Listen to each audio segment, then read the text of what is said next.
Merriam-Webster defines a superhero as being a fictional character having extraordinary or superhuman powers. But it also defines a superhero as being an extremely skillful or successful person. Spider-Man is one of the most popular superheroes. Peter Parker, aka Spider-Man, was bitten by a spider, and that's how he became different. He probably already felt different. He was an orphan living with his aunt and uncle. He was a teenager. Teenagers all feel different. And he didn't have much money. But that bite, that spider bite, is what really made him different. It took him out of the norm. By being different, he also gained superpowers. He became a super version of himself, and he became a superhero. I believe, like Peter Parker, if we embrace our differences, we can all be superheroes. I've met and worked with so many people over the years who use their differences as their superpowers, especially people with neurodiversity, like ADHD, dyslexia, learning differences, and autism. They use their differences to change this world, and it's amazing. I want to tell you about a few real-life superheroes. The first one is my friend John. John is an amazing guy. He founded a tech company that he runs with several partners. He has a wonderful wife. He has wonderful children. He has the perfect life. If y'all met him, you would be amazed at this life that he has built for himself. He's also very kind, and he's very bright. John's a mentor for my business, and when I told him about the software that I developed that helps employees with neurodiversity get the support they need in the workplace, he was super excited about it. He said he was so passionate about it because he has ADHD. I didn't know this about John, and then he shocked me when he told me he was ashamed of having ADHD. And he said, "Betsy, please don't tell anyone that I have ADHD because I'm so ashamed of it." And I thought, we need to change that because while I think his brain does work differently because of his ADHD, I think it's his superpower. He can multitask like nobody else you've ever seen. He gets a ton done. He also thinks outside the box. Sometimes I call that thinking out so far outside the box that you don't know where the box was. He's so creative, and he's developing technology that's literally changing our world. He's not limited by being in the norm. Another one of my friends is named Charlotte. Charlotte has severe dyslexia. She didn't learn to read until she was in the 5th grade. In elementary school, Charlotte felt different and she felt less. She was struggling academically, and while she knew she was smart, because she couldn't read, she was falling further and further behind every year. Her mom also knew she was smart and extremely creative, so they pushed for a diagnosis of dyslexia. They found the best tutors and therapists, and Charlotte ultimately did learn to read. She did great in middle and high school, but in college, she struggled again, to the point of becoming suicidal. Luckily for Charlotte, she went to a small liberal arts school, really similar to Austin College, and there she got the support that she needed. She asked for accommodations. She worked harder than all of her peers, and she ultimately regained her confidence. She worked in the financial world for a couple of years, then she went back to grad school, and she's now a serial entrepreneur. Besides running her own company, she also mentors and works with other startups, developing not just her own products, but helping other people develop amazing creative technology that is, again, changing our world. Let me introduce myself. I'm Betsy Furler, graduated from Austin College in 1989. And you may think, how am I different? And I look pretty normal. In fact, some people kind of think I'm the perfect person that does fit inside that box called the norm. But let me tell you about myself. I'm really far from normal, and I'm far from perfect. I was, however, I guess I should say I am, however, a member of the best sorority at Austin College, Kappa Gamma Chi, proud and purple. I also went to the best liberal arts school, Austin College. I have a graduate degree from a well-thought-of institution. I love fashion, and I'm always dressed up. But I'm a woman in tech, and that sets me apart from the norm. I also have characteristics of dyslexia and ADHD, putting me in the neurodiverse category. And I want to talk just a little bit about neurodiversity, because when we think about it, we're probably all neurodiverse. Even if you aren't diagnosed with a specific condition, the chances are your brain does not work the same way as other people's brains do. That's what makes us all special. That's what makes us all different, and that's what the world needs, is for us to embrace all those differences as our superpowers. But now back to me. So I can't tell my left from my right. If you ask me to give you directions when you're driving, I will tell you to turn the wrong way. Just ask my friend V. But I can read maps really, really well. I'm also I'm a multitasker, and I multitask just a little too much. I'm frequently just a little bit late, and I am buried in a pile of emails right now that I will never probably get out of.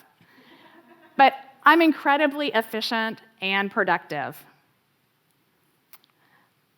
I am the mom of a child with a life-threatening chronic illness, but I'm also the mom of a highly competitive skeet shooter. I have lots of friends, but I'm not always a good friend.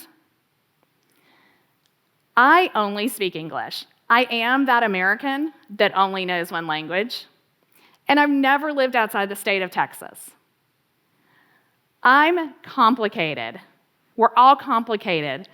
We're all different, and when we can embrace those differences as our superpowers, we can take on the world. I want to talk a little bit more about neurodiversity.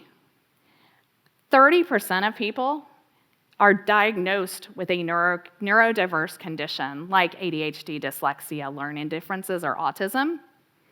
But 100% of us have cognitive changes during our years, our months, our weeks, and our days.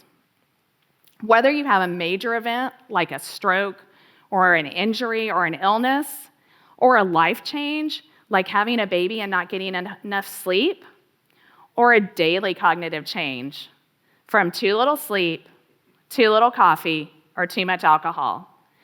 We all have cognitive differences, challenges, and changes. Yet our society stigmatizes those whose brains work differently from the norm. Literally no one can meet that standard. So while we see these cognitive differences as a disability, I believe we should see them all as a superpower. Using the way our brain works in its unique way and its unique strengths makes us all stronger and makes our society stronger. It's dangerous and limiting to think of people in a group as all the same. We frequently group people by their race, gender, sexual orientation, or what groups they belong to. And thinking that someone of a specific group is the same as everyone in that group is dangerous. It limits that person, and it limits you when you don't embrace your own differences and their differences. A child in school may struggle academically, but see numbers in a way that nobody else can. One boy I work with has autism. He's in a special ed classroom in a high school, and he's considered severely disabled. But this guy processes numbers in a way you can't believe. He knows everyone's birth date, and if you give him a specific year, he can tell you instantly how old you were during that year.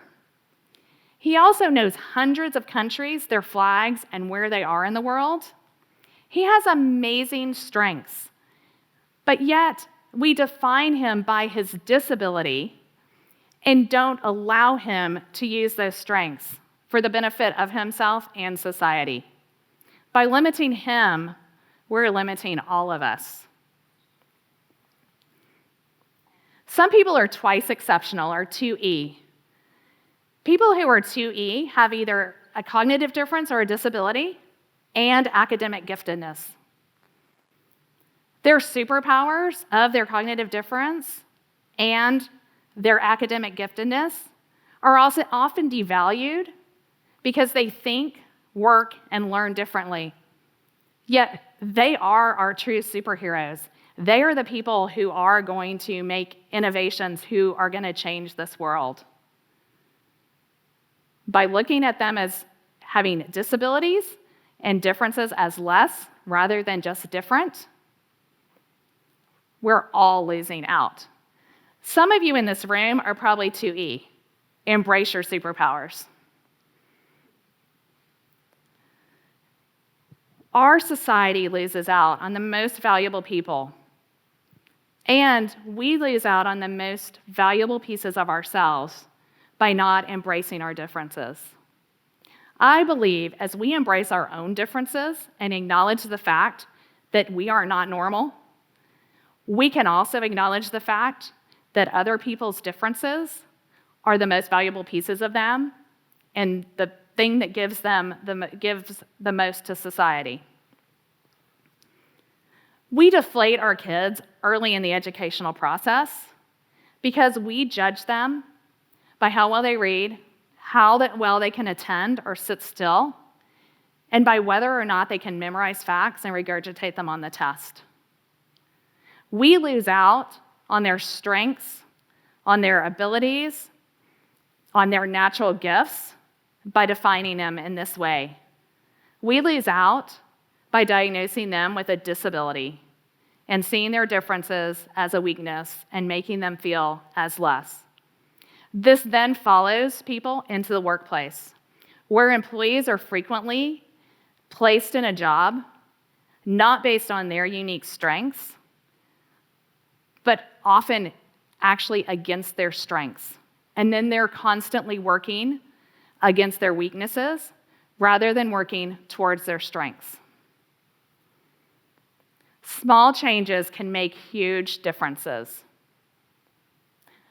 Imagine a world where in workplaces, employees are surveyed for what they do well, what they like doing, and how they like to work. Imagine an educational system where children are educated to their individual differences, to all children's individual differences, where they are valued for their strengths, where they are allowed to dream their dreams, where they feel good about themselves, and empowered to also accept their own differences. As we accept our differences as superpowers, we can all be superheroes. Remember the definition of a superhero. Merriam-Webster says that a superhero is a fictional character having extraordinary or superhuman powers, like Spiderman. But it also says a superhero is an exceptionally skillful or successful person. We all are superheroes when we embrace our differences and the differences of others. Maya Angelou says, if you're always trying to be normal, you will never know how amazing you will be. Go out, embrace your superpowers and the superpowers of others, and make a difference in our world.